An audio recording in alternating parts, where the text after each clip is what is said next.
On n'avait pas vécu encore ça. Hein. Voilà les animaux qui sont de joie. On va essayer de les amener dans le parc. Délicatement. Comme les moutons suivent les moutons. On va réduire la voilure. Voilà. On va réduire le champ d'action de façon à ce que le tondeur est à côté de lui.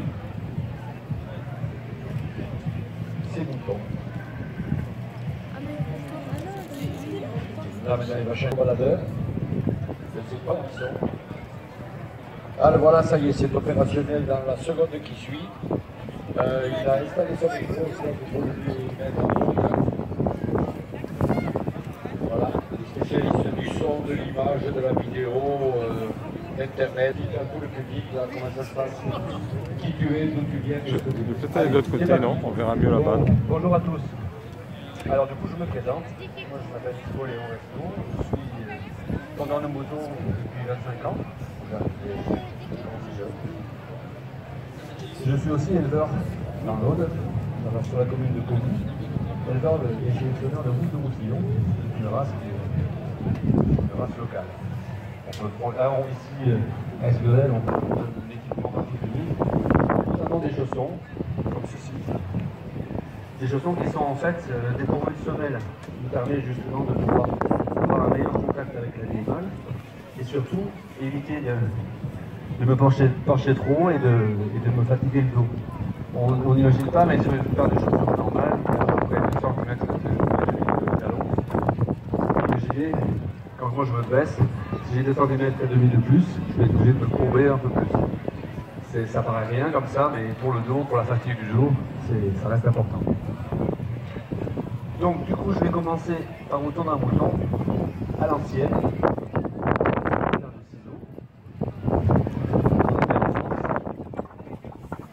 Qui ressemble à ça. Alors cette paire de ciseaux, ça va être comme ça. Mais une majorité des brebis dans le monde sont encore tondues avec cette machine.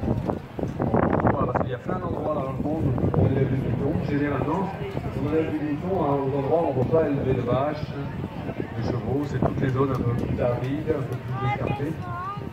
Et dans ces zones arides et escarpées, souvent il n'y a pas d'électricité. Par exemple, Amérique du Sud, Afrique du Sud, toute une partie montagneuse de la Nouvelle-Zélande sont des zones où il n'y a pas forcément d'électricité. Et on tombe du coup avec cet outil. Cet outil peut être performant. En Nouvelle-Zélande, il y a des gens qui arrivent à en tondre 300 en 8 heures.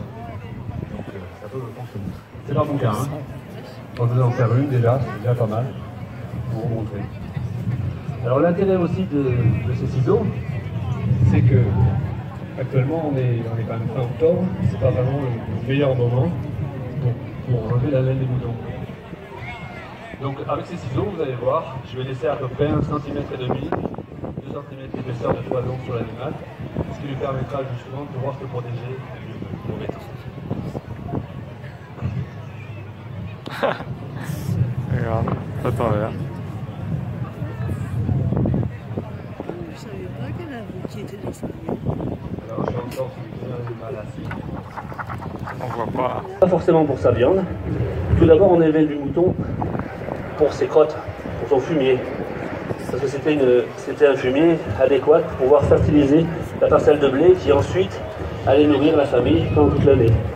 Donc le nombre de brebis correspondait à peu près au nombre de personnes qui avaient dans la famille, qui avaient à nourrir sur l'année. Il correspondait à une surface bien précise de blé à fertiliser. Et à cette époque-là, en Provence, on disait que sur les races de laine mérinos, laine très fine, qui actuellement, en plus, c'est la laine qui est généralement la mieux valorisée, plus la plus fine, on disait qu'avec la laine de la queue, on payait le berger pour les styles. Alors, il y a deux choses, soit la laine valait vraiment beaucoup d'argent, soit les bergers étaient très très mal payés.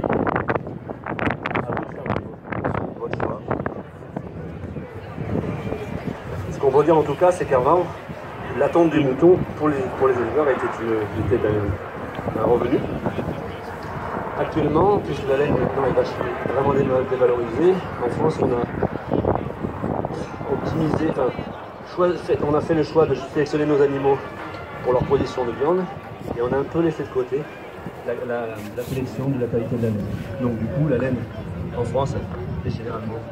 Le prix de la laine est assez bas. On a perdu la sélection sur la qualité de la laine. Et maintenant, du coup, généralement, pour un éleveur, la tonne de mouton est une charge. L'éleveur gagne toujours un peu d'argent à vendre sa laine. C'est limité. Par contre, pour la santé de l'animal,